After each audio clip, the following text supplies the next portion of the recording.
Hello students, welcome back to our channel. आज के इस वीडियो में मैं आप लोग को पढ़ाऊंगा आईएफएस से यूनिट नंबर 2 से एक इंपॉर्टेंट टॉपिक जिसका नाम है कैपिटल मार्केट। और कैपिटल मार्केट का मीनिंग और उसकी कैरेक्टरिस्टिक्स हम लोग पढ़ेंगे। सबसे पहले हम लोग देख लेते हैं इंट्रोडक्शन।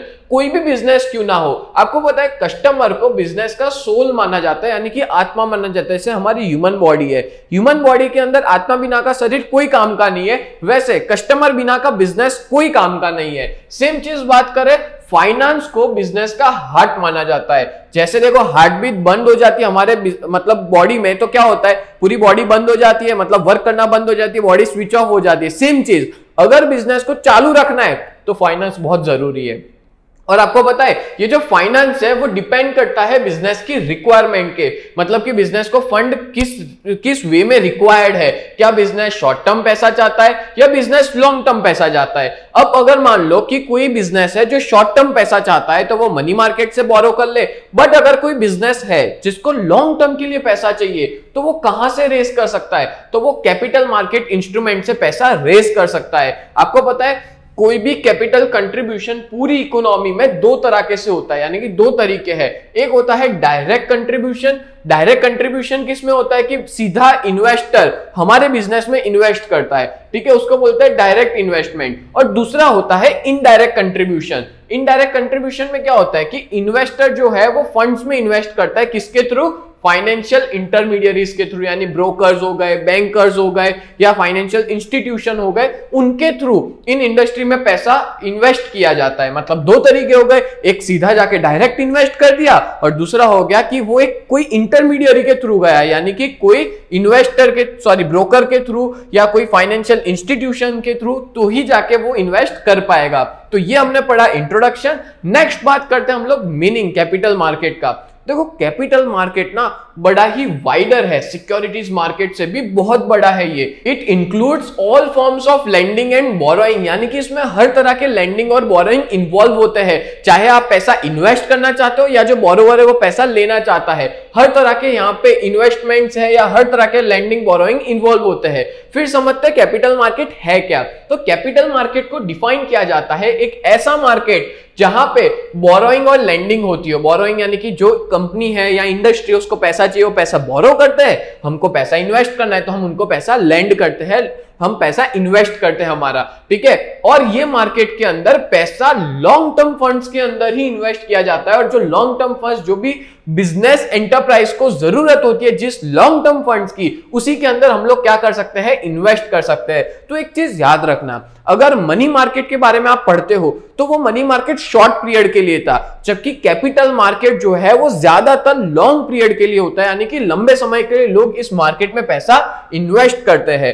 वो लोग क्लियर हो गया। और एज वेल एज जो बोरोवर होता है वो भी लॉन्ग टाइम तक वो लोगों से पैसा लेकर रखते हैं और कुछ टाइम के बाद वो लोग वापस देते हैं, बहुत सालों के बाद, ठीक है। नेक्स्ट बात करें तो कैरेक्टरिस्टिक। तो सबसे पहली कैरेक्टरिस्टिक्स कौन सी है, लॉन्ग टर्म सोर्स। आपको पता है कैपिटल मार्केट ना एक ऐसा मार्केट है जहां लॉन्ग टर्म और मिडिल टर्म नीड्स होती है बिजनेस की, वो फुलफिल की जाती है। इस मार्केट में जो फाइनेंस है वो प्रोवाइड किया जाता है। अब बिजनेस किस चीज के लिए फाइनेंस लेगा, तो बिजनेस एक्सपांशन या डेवलपमेंट के लिए लॉन्ग टर्म के नेचर में वो क्या करते हैं, अपना पैसा लोगों से लेते हैं। मतलब कि हम जैसे लोग अपना पैसा इन्वेस्ट करते हैं और जो बड़ी बड़ी कंपनियां है या जो बड़े बड़े बिजनेसेस है वो लोग क्या करते हैं, हम जैसे लोगों से पैसा लेते हैं अलग अलग फॉर्म में, ठीक है। अब इसमें जो सिक्योरिटीज होती है उसका टेन्योर लॉन्ग टर्म होता है। टेन्योर मतलब होता है टाइम पीरियड। हम इस मार्केट में इन्वेस्ट करते हैं तो उसका लॉन्ग टर्म ही टाइम पीरियड रहेगा। नेक्स्ट बात करें पॉइंट नंबर 2, पार्टिसिपेंट्स। इस मार्केट के अंदर काफी सारे पार्टिसिपेंट्स होते हैं कैपिटल मार्केट में।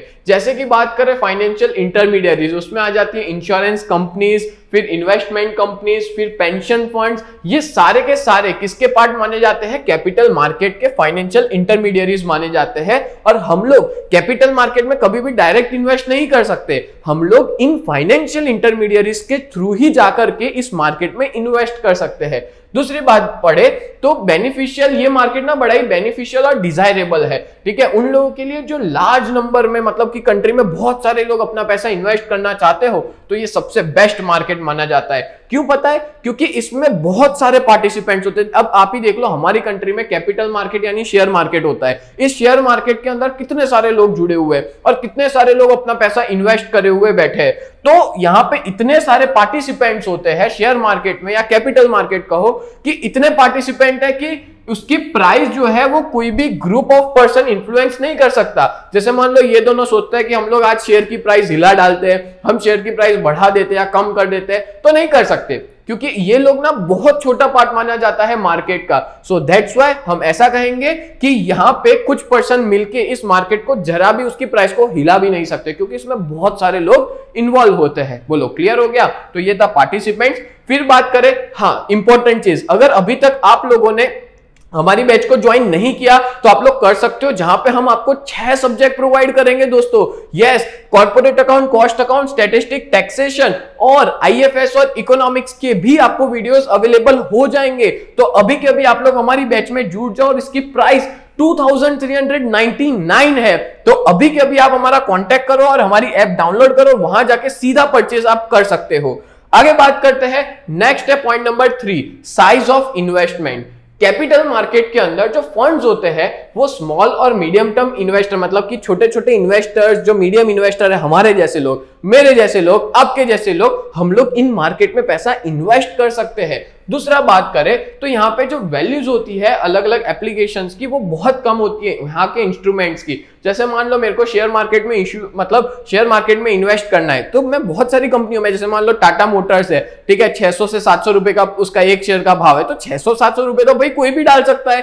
तो ऐसा कहेंगे कि इस मार्केट में जो सिक्योरिटीज की वैल्यू है वो बड़ी ही कम है और ज्यादा से ज्यादा इन्वेस्टर इसमें पार्टिसिपेट कर सकते हैं। दूसरी बात करें तो इसमें ना नंबर ऑफ पार्टिसिपेंट बहुत सारे होते हैं, इंक्रीज होते रहते हैं इस मार्केट में, और इस वजह से ये मार्केट एफिशिएंट इसलिए है बिकॉज इसमें इतने सारे नंबर ऑफ पार्टिसिपेंट्स है। बोलो क्लियर हो गया? और सीधी सी बात है, हम लोग की साइज ऑफ इन्वेस्टमेंट छोटा भी कर सकते हैं और चाहे उतना बड़ा भी कर सकते हैं। मैं उस कंपनी का 10,000 शेयर भी खरीद सकता हूं, 1 लाख शेयर भी खरीद सकता हूं, मेरी मर्जी। बोलो क्लियर हो गया? तो साइज ऑफ इन्वेस्टमेंट 600 रुपए भी हो सकता है, 6 करोड़ भी हो सकता है, वो आप पे डिपेंड करता है। नेक्स्ट बात करें पॉइंट नंबर 4, 2 सब मार्केट्स, यानी कि जो कैपिटल मार्केट है ना वो 2 पार्ट्स में डिवाइडेड है। एक हो गया गवर्नमेंट सिक्योरिटीज और दूसरा हो गया इंडस्ट्रियल सिक्योरिटीज मार्केट, यानी कि 2 पार्ट में ही डिवाइड है कि भाई एक तो गवर्नमेंट अपनी सिक्योरिटी दे रही है और एक इंडस्ट्री अपनी सिक्योरिटी इश्यू कर रहे हैं।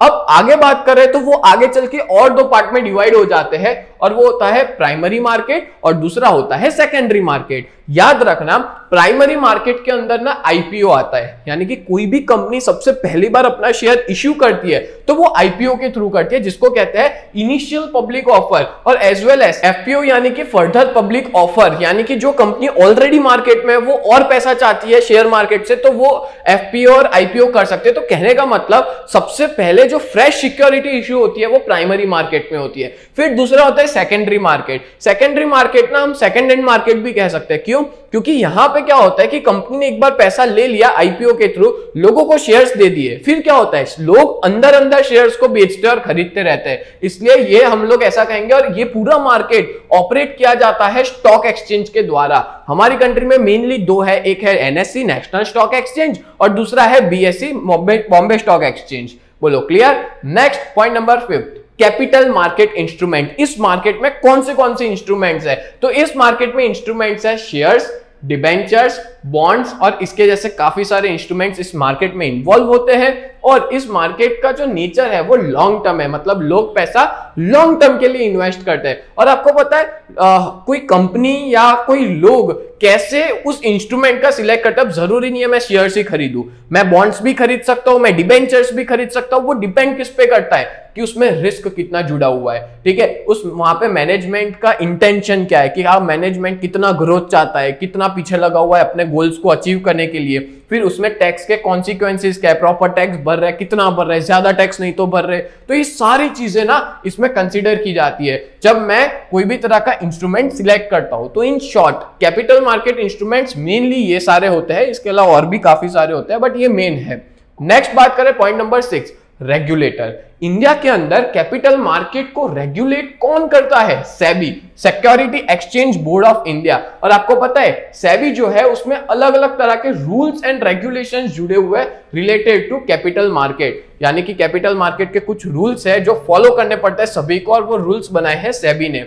फिर बात करें, ये लोग अलग अलग तरह की गाइडलाइन भी प्रोवाइड करते हैं इन्वेस्टर को regarding protection and compliance requirement, यानी कि जो प्रोटेक्शन है, मार्केट में बहुत सारे प्लेयर्स होते हैं, ठीक है, किसी के साथ फ्रॉड ना हो जाए, किसी के साथ कुछ गलत ना हो जाए, किसी के साथ कुछ स्कैम ना हो जाए, उसका ध्यान रखता कौन है? कैपिटल मार्केट में सेबी। पूरे मार्केट पे ध्यान रहता है सेबी का। 1992 के बाद सेबी को पूरी पावर दे दी गई है कि पूरे अच्छी तरह से वो वर्क कर सकता है। नेक्स्ट बात करें, सेवेंथ ब्रोकर। ब्रोकर ना बहुत इंपॉर्टेंट पार्ट होता है, क्योंकि कोई भी ट्रांजैक्शन को स्मूथली पता ना हो ना तो वो ब्रोकर ही कर सकता है, इसलिए ब्रोकर को इंटरमीडियरी माना जाता है। हम सीधा कोई, पता है मैं सीधा जाके कोई शेयर नहीं खरीद सकता, मेरे को ब्रोकर से शेयर खरीदना होगा, मतलब इंटरमीडियरी है। चाहे कोई कंपनी को मेरे से डायरेक्ट पैसा नहीं लेना होगा, वो ब्रोकर के थ्रू ही आएंगे, ठीक है। तो ब्रोकर बहुत इंपॉर्टेंट पार्ट माने जाते हैं इस मार्केट का, और ब्रोकर जो है वो ब्रोकरेज चार्ज करते हैं उनकी सर्विस के लिए, और वही उनका क्या माना जाता है? रेवेन्यू माना जाता है। और जो ब्रोकर है वो सेबी, हर ब्रोकर को सेबी की गाइडलाइन फॉलो करनी पड़ेगी, और सेबी इन ब्रोकर्स को भी कंट्रोल करता है, और ब्रोकर को भी रजिस्टर्ड होना पड़ता है, और उसके बाद ही वो ब्रोकरेज सर्विस जो है वो कैरिड आउट कर सकते हैं। यहाँ पे मैंने कुछ ब्रोकर्स के फोटोज देके रखे हैं, कुछ 15 बिगेस्ट स्टॉक ब्रोकर्स है, Zerodha, angel one, up stocks है, ग्रो है, ऐसे काफी सारे ब्रोकर्स है जो इस मार्केट में इन्वॉल्व होते हैं, ठीक है। बोलो क्लियर हो गया? तो यहाँ पे टोटल हमने 7 कैरेक्टरिस्टिक्स फिनिश की कैपिटल मार्केट की। तो उम्मीद करता हूं आपको ये पूरा वीडियो बहुत अच्छे से क्लियर हुआ होगा। अगर ऐसे ही वीडियोस देखना चाहते हो तो आप लोग हमारे चैनल को सब्सक्राइब करें। तो मिलते हैं नेक्स्ट वीडियो में, तब तक के लिए bye and thank you so much.